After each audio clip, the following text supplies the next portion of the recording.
GMO a go-go. Hey kid, what's up? Do you hate having to eat those healthy vegetables? Is nutrition getting you down? Well, cheer up! Help's on the way. Say hello to GMO, genetically modified organisms. You can eat them all day.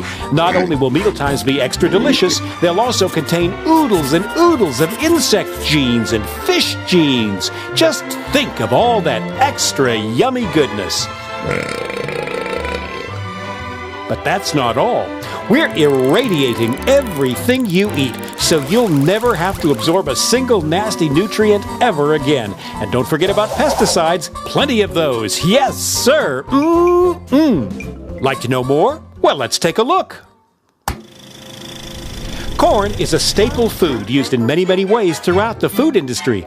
Growing it takes time, money, and lots of pesticides to protect the crops from bugs, vermin, and fungus.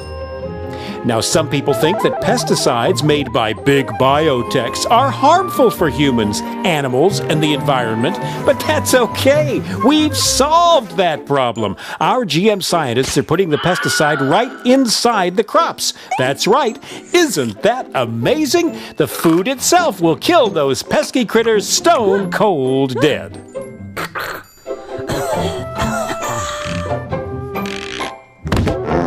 Now, some people are worried about the bees dying off. Busy bees pollinate billions of dollars worth of crops, vegetables, fruit, flowers, you name it. But some insects are just plain greedy.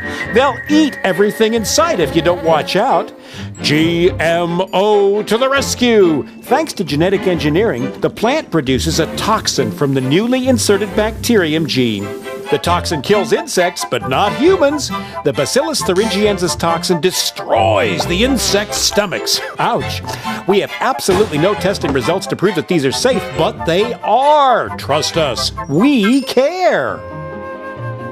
And because the pesticides are already growing right inside the crop, GM plants can withstand more weed killer than the old-fashioned organic crops. No weeds, no bugs. More food, more profit. What's not to like? But that GMO goodness isn't just about corn. There's rice, soybeans, cotton, alfalfa, soybeans, papaya, soybeans, oilseed rape. Is that all? Not on your life. GM is the gift that keeps on giving. The possibilities are endless. Just imagine you're a limey Brit trying to grow strawberries in the frozen wastes of Scotland land. Well, in the future, why not insert a gene from a codfish who's built to thrive in the icy North Atlantic? Result, frost-resistant strawberries. Wow, I want it now. The effects of GMO food on humans aren't as tried and tested as we'd like, but there are much more important things that need our attention right away. The population is exploding. How will we feed everyone? We need food security, and we need it now. But just because tests on rats eating genetically modified potatoes showed them growing slower after 2 or 3 generations and developing fertility problems, and some organ development issues, some goody two-shoes scientists and whiny campaigners worry that that might happen to humans too. Well, let's wait and see. In the meantime, the biotech companies can rake in the profits that will fund more exciting GMO experiments. We love farms. We love them so much, we want them all. We want to persuade every potential partner farmer to forget all about that silly organic farming and get with us on the GMO bandwagon. Whenever we change the natural gene sequence of any plant, we get a patent ASAP. It's our invention after all. Hey, the new GMO plants are our intellectual property. We aim to achieve total control of the seed.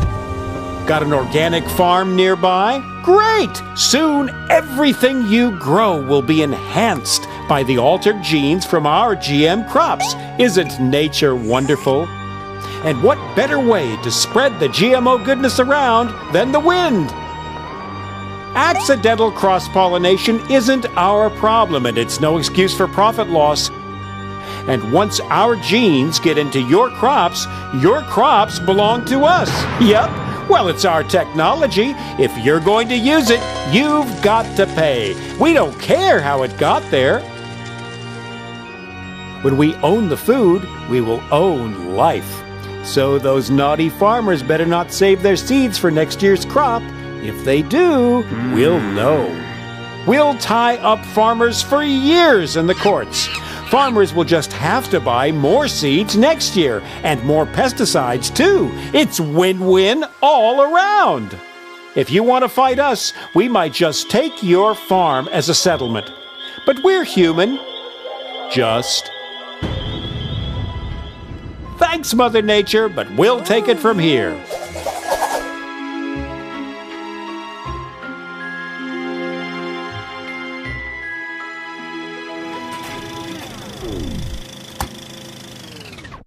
But we're doing all this for you, Johnny. Don't forget that. And if it's all too much for you to take in, don't worry. We've got it all figured out. By the time you're a teenager, it'll be GMO a go-go. We just need to make sure that our army of lobbyists keep GMO labeling off any products. Why spoil consumers with unnecessary choices after all? And if old Farmer Joe decides to fight us, we have a ready-made network waiting to take care of him. Can you say revolving door? Yep. Some judges used to be lawyers who worked for us, and we make sure that they take care of business. And legislation, no problem either. Former GM industry lawyers also work for the food regulation bodies. And we have enough cash in our pockets to lobby any issues all the way to Saturn and back. Some people still think government food regulatory bodies are serving their needs. Hilarious. We are making a killing in India. Literally, hundreds of thousands of farmers have been organically recycled to dodge debts that they owe us. BT cotton doesn't always give strong yields, and bollworm, cotton's main pest, seems to be gaining resistance to our transgenic BT cotton. This can mean bad crops and no revenue for some. We say, once you're in, you're in. However, under Indian law, any debts die with the farmers, so farmer suicides stop debts being passed on to any remaining family. But I'm confident that we can lobby that issue too. When we own all of the cotton varieties, and we will, suicides will be of little concern, because we'll be the only cottonseed suppliers. Duh! Concerns have been raised in Europe over problems with GMO pig feed causing sterilization and growth problems, but we have years of marketing left before that's proved, and we'll find a way to work with the Danish pig farmers banging that drum. So eat up your veggies, Johnny. There's going to be plenty for everyone for the right price.